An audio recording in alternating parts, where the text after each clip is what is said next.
Voici un geste exécuté par le Premier ministre qui rentre dans le cadre de la politique de modernisation continue des infrastructures portuaires de Pointe-Noire. Un projet de construction du port de pêche industrielle et de l'appontement de la pêche artisanale s'inscrivant dans la phase d'urgence du plan directeur de développement du port. Ce projet est financé par l'Union européenne dans le cadre du prêt accordé par l'AFD pour le financement des travaux de la phase d'urgence, notamment le lot 2 du projet. Je souhaite que cette inauguration des nouveaux quais et le lancement des travaux de construction du nouveau port de pêche industrielle marquent un nouveau cap dans la collaboration entre la République du Congo et l'Europe, renforçant ainsi la solidarité et la coopération entre nous.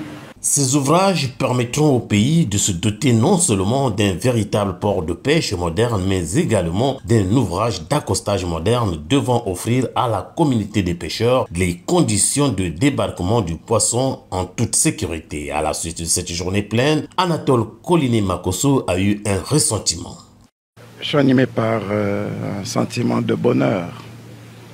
Le bonheur d'avoir participé à la matérialisation d'une annonce du président de la République qui venait d'être faite il y a moins d'une semaine, lorsque, s'adressant au Parlement réuni en congrès, le président de la République faisait allusion à la mise en service des quais multifonctions au port de Pointe-Noire pour permettre à ce port de continuer à remplir sa noble mission avec la triple vocation d'être un véritable hub de transbordement, d'être une véritable porte d'entrée et de servitude de l'Afrique centrale, et aussi de participer au développement économique et à la mobilisation des ressources domestiques de notre pays.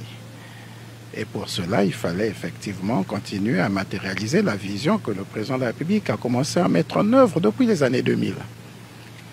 Nous avons besoin de refaire un clin d'œil à l'histoire pour rappeler qu'entre 1991 et 2000, ce port n'était presque plus fréquenté.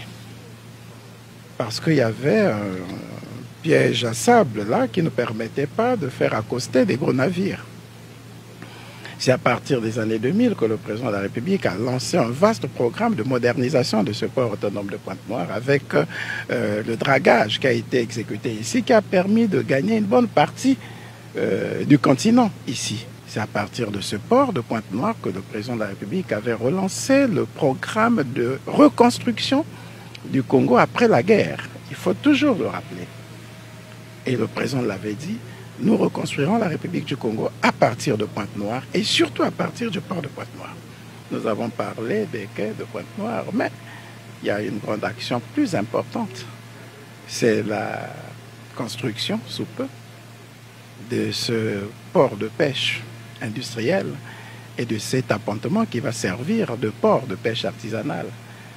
Pour ceux qui connaissent cet environnement et qui savent comment se déroule l'activité de pêche artisanale ici, ils devraient se réjouir de savoir que désormais, on va arrêter avec ce quai sauvage qui a pendant longtemps existé ici pour qu'on entre réellement dans la modernité. Et c'est pour moi l'occasion de saluer nos partenaires bilatéraux, la France et l'Union européenne, qui ont participé effectivement au financement de ces ouvrages importants. C'est aussi l'occasion de féliciter le ministre des Transports et tous ses collaborateurs, les acteurs du port autonome de Pointe-Noire, pour le suivi de ces orientations du président et tout ce qu'ils font pour matérialiser cette vision du président de la République. Les sites retenus pour installer ces infrastructures permettront également de rapprocher l'activité de pêche de la ville et d'éviter les interférences avec les activités du port de commerce.